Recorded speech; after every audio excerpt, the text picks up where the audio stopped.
ओम शांति। आज 6 दिसंबर 2021 की बाबा की मुरली। मीठे बच्चे, दान में दी हुई चीज कभी भी वापस नहीं लेना है। वापस लेंगे तो आशीर्वाद के बदले श्राप मिल जाएगा। प्रश्न: कौन सा निश्चय पक्का हो जाए तो किसी भी विरोध का सामना कर सकते हैं? उत्तर: अगर निश्चय हो जाए कि हमको भगवान मिला है, उसे याद कर हमें विक्रम विनाश करने हैं, विश्व की बादशाही लेनी है, तो सब अपोजिशन खत्म हो जाएगी, सामना करने की शक्ति आ जाएगी। निश्चय की कमी है तो मूंझ जाते हैं, फिर ज्ञान को छोड़ भक्ति में लग जाते हैं। गीत: तुम्हें पाके हमने जहान पा लिया है।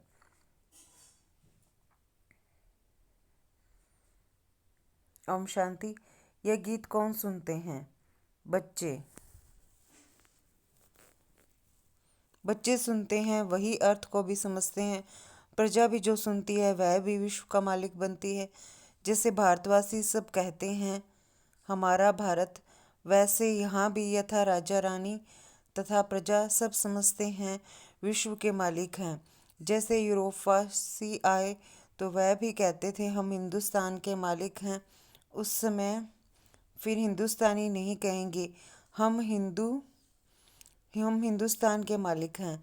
वह गुलाम थे। राजाई सारी उन्हों के हाथों में थी राजाई सारी उन्हों के हाथ में थी। फिर हमारा राज्य भाग्य रावण ने छीना। अभी हमको अपना राज्य चाहिए। यह पराया राज्य है। गाया भी जाता है दूर देश के रहने वाले, अब तुम अपना राज्य ले रहे हो। तुम कोई के लिए लड़ते नहीं हो, अपने लिए ही तुम सब कुछ करते हो। वह सेना लड़ती है अपने प्रेसिडेंट व प्राइम मिनिस्टर के लिए। बड़े आदमी तो वह बनते हैं ना, उनको नशा अच्छा रहता है, फिर भी अभी कहते हैं ना भारत हमारा है। परंतु परंतु भारतवासियों को यह पता नहीं है कि यह कोई हमारा राज्य नहीं है, यह रावण का राज्य है जिसमें हम रह रहे हैं। राम राज्य में ऐसे नहीं कहेंगे कि यह पराया है। अभी भारत पर रावण का पूरा राज्य है। राम का राज्य था, देवताओं का राज्य था, अभी नहीं है। तुम जानते हो 5000 वर्ष के बाद हम राज्य ले रहे हैं। किससे? परमात्मा बाप से। राम अक्षर कहने से लोग मूंझते हैं, इसलिए बेहद का बाप कहना ठीक है। बाप अक्षर बहुत मीठा है। बाप ही वर्षा याद दिलाते हैं। एक बाप के सिवाय और सब कुछ भूल जाता है। हम आत्माएं बाप से वर्षा ले रही हैं। बाप आकर तुमको आत्माभिमानी बनाते हैं। हम आत्मा हैं। आत्मा कितनी छोटी महीन है, उसमें 84 जन्मों का पार्ट भरा हुआ है। यह मोटी बुद्धि वाले मनुष्य नहीं जानते हैं, न समझा सकते हैं। बाबा से वर्षा ले रहे हैं, कितना सहज है, परंतु माया भुला देती है, इसलिए बच्चों को मेहनत करनी पड़ती है। इसमें कोई हथियार बारूद की बात नहीं, न कोई ड्रिल आदि सीखनी है, न कोई शास्त्र आदि उठाना है। सिर्फ बाबा को याद करना है। बाप जो सुनाते हैं वह धारण करना है। हम अपना राज्य भाग्य ले रहे हैं। जैसे नाटक में एक्टर पार्ट बजाकर फिर कपड़े बदली कर अपने घर जाते हैं, वैसे तुम्हारी बुद्धि में भी है कि अब नाटक पूरा होने वाला है, अब अशरीरी बनकर घर जाना है। हम हर 5000 वर्ष के बाद पार्ट बजाते हैं। आधा कल्प राज्य करते हैं, आधा कल्प गुलाम बन जाते हैं। बच्चों को कोई जास्ती तकलीफ नहीं देते हैं। बुद्धि में सिर्फ याद रहनी चाहिए। पुरुषार्थ कर जितना हो सके, यह भूलना नहीं चाहिए। अब नाटक पूरा होता है, बाकी थोड़ा समय है, हमको जाना है। ऐसे ऐसे अपने साथ बातें करते करते तुम पावन बन वापस चले जाएंगे।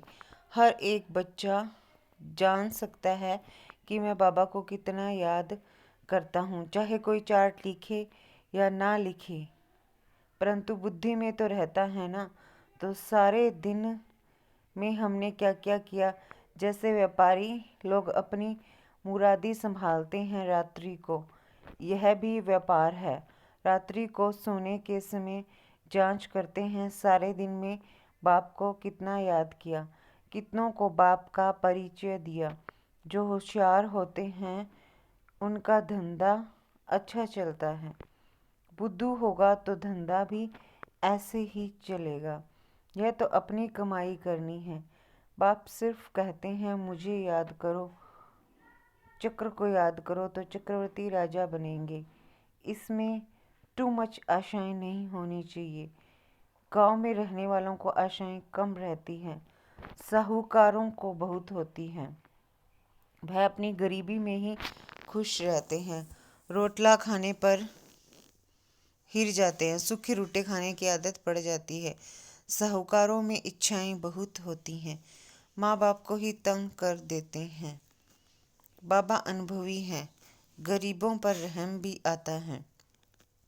गरीब देखेंगे इतना बड़ा आदमी ज्ञान सुनता है तो हम भी सुने। चित्र तो बाबा ने बहुत बनवाए हैं। कोई कहते हैं हमको सर्विस चाहिए, बाबा कहते हैं पहले तुम होशियार बनो फिर सर्विस पर जाओ, क्योंकि आजकल भक्ति का भी जोर है। एक तरफ समझाओ, दूसरी तरफ गुरुओं की चक्री चलती है, वह डरा देते हैं। तुम अगर भक्ति नहीं करेंगे तो तुमको फल कैसे मिलेगा? भक्ति से तो भगवान मिलता है। जब तक इस ज्ञान में पक्का हो जाए, पूरा निश्चय हो जाए हमको भगवान मिला है, वह हमको कहते हैं मुझे याद करो, तो विक्रम विनाश हो जाए। निश्चय जब यह पक्का निश्चय जम जाए तब ही किसी से सामना कर सकें। तुम्हारे से ही अपोजिशन है, तुम एक बात कहते हो वह दूसरी बात कहते हैं। दुनिया में बहुत मठ पंथ हैं जहाँ मनुष्य जाकर कुछ न कुछ सुनकर आते हैं। गीता का भी भिन्न भिन्न अर्थ सुनाते हैं तो मनुष्य फंस पड़ते हैं। सन्यासी कभी गृहस्थियों को नहीं कहेंगे कि विकार में नहीं जाओ। अगर वह कहें भी कि निर्विकारी बनो फिर क्या होगा? एम ऑब्जेक्ट तो कुछ है नहीं। उल्टा रास्ता बताने वाले दुनिया में बहुत हैं, सच्चा रास्ता बताने वाले हैं थोड़े। उन पर भी माया का बहुत वार होता है। दिल कहेगी कि पवित्र बने, परंतु माया बुद्धि को फिराती रहेगी, बहुत खराब ख्यालात लाती रहेगी। माया की लड़ाई है बहुत। चलते चलते तूफान बहुत आते हैं। अगर कोई भी विकार का भूत अंदर होगा तो दिल को खाता रहेगा। कोई को कहेगा क्रोध का दान दो और खुद क्रोध करते रहेंगे तो लोग कहेंगे तुम खुद क्रोध करते रहते हो फिर हमको कैसे कहते हो? तो क्रोध को भी छोड़ना ही पड़े। क्रोध कोई छिपाकर तो नहीं किया जाता है। क्रोध में तो आवाज बहुत होता है। आपस में लड़ते हैं, एक दो को गाली देते हैं। बाबा देखते हैं क्रोध का भूत निकलता ही नहीं है। कोई कोई यहाँ सम्मुख बाबा के होते भी क्रोध कर लेते हैं। बहुतों में क्रोध का भूत आ जाता है, यह बहुत खराब है। तंग करते हैं। बाबा तो फिर प्यार से समझाते हैं, अगर नाम बदनाम करेंगे तो फिर पद भी भ्रष्ट कर देंगे। यह तो समझाना चाहिए कि तुमने 5 विकार बाबा को दान दिए हैं तो फिर वापस क्यों लेते हो? अगर फिर क्रोध कर लिया तो ग्रहण छूटेगा नहीं, वह फिर वृद्धि को पाता है। बाप के आशीर्वाद के बदले श्राप मिल जाता है, क्योंकि बाप के साथ धर्मराज भी हैं। यह भी ड्रामा में नूंद है। क्रोध करना यह भी पाप है। जिनमें 5 विकार हैं उनको पाप आत्मा कहा जाता है। सतयुग में है सब पुण्य आत्मा, वहाँ कोई पाप नहीं करते। अभी जन्मांतर के पापों का बोझा सिर पर बहुत है। पहले योग बल से कट करना है। माया बड़ी खराब है। लोभ बहुतों में है। कपड़े का, जूते का, पाई पैसे की बात का लोभ है तो झूठ बोलते रहते हैं। यह सब लोभ की निशानियां हैं। यहाँ तो सब कुछ मिलता है। बाहर में तो घर घर में खिटखिट लगी हुई है। संग भी बहुत खराब है। पति ब्राह्मण तो स्त्री शूद्र, स्त्री ब्राह्मणी तो पति शूद्र। घर में ही हंस और बगुले, बहुत खिटपिट रहती है। अपने को शांत रखने की युक्ति रखनी होती है। घर बार छोड़ना भी बाबा अलाउ नहीं करते। ऐसे बहुत आश्रम हैं जहाँ बाल बच्चों सहित जाकर रहते हैं। फिर खिटपिट तो सब जगह होती होगी। शांति कहाँ भी नहीं है। सच्ची सच्ची शांति, सुख, पवित्रता 21 जन्मों के लिए तुम बच्चों को अब मिल रही है। ऐसी मत और कोई दे न सके। सच्ची सच्ची सुख, शांति, पवित्रता 21 जन्मों के लिए तुम बच्चों को मिल रही है। ऐसी मत और कोई दे न सके। बाबा कहते हैं, मैं कितना दूर देश से आता हूँ सर्विस करने। तुमको भी सर्विस करनी है। प्रदर्शनी मेले में बहुत नहीं समझ सकते। भल गवर्नर ओपनिंग करते हैं, परंतु ये थोड़ी बुद्धि में आता है कि इन्हों को परमात्मा पढ़ाते हैं ब्रह्मा द्वारा, जिससे विश्व का वर्षा मिलता है। सिर्फ कहते हैं अच्छा। माताएं अच्छा कर्तव्य कर रही हैं, श्रेष्ठाचारी बना रही हैं। बल ये भी लिखते हैं कि मैं मानता हूँ कि गीता भगवान ने गाई है, लिख दिया है, परंतु बुद्धि में थोड़ी बैठता है, न पुरुषार्थ चलता है। समझने का तुम्हारी बुद्धि में है। शिव बाबा ब्रह्मा द्वारा कहते हैं कि मुझे याद करो तो तुम यह लक्ष्मी नारायण बनेंगे। ये पैगाम सबको सुनाना है। तुम पैगंबर के बच्चे हो और जो भी आते हैं वह धर्म स्थापक हैं।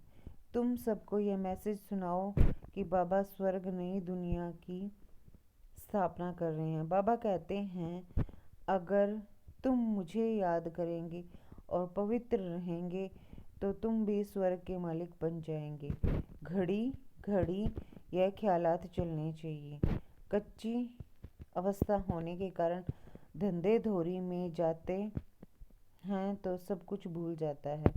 फिर जो कुछ महावाक्य सुनते हैं वह भी व्यर्थ नहीं जाते हैं। एक एक रतन कम नहीं है। एक रतन भी स्वर्ग का मालिक